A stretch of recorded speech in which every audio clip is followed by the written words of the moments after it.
Welcome back to another technical deep dive here in the debug zone. Today we're tackling a big question and breaking it down with insights from other users. Hopefully this clears up some misconceptions and helps you get the answer you need. So buckle up, stay a little curious, and let's jump right in.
And that's a wrap.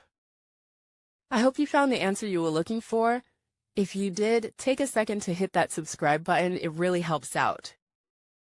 And let me know in the comments which solution worked best for you.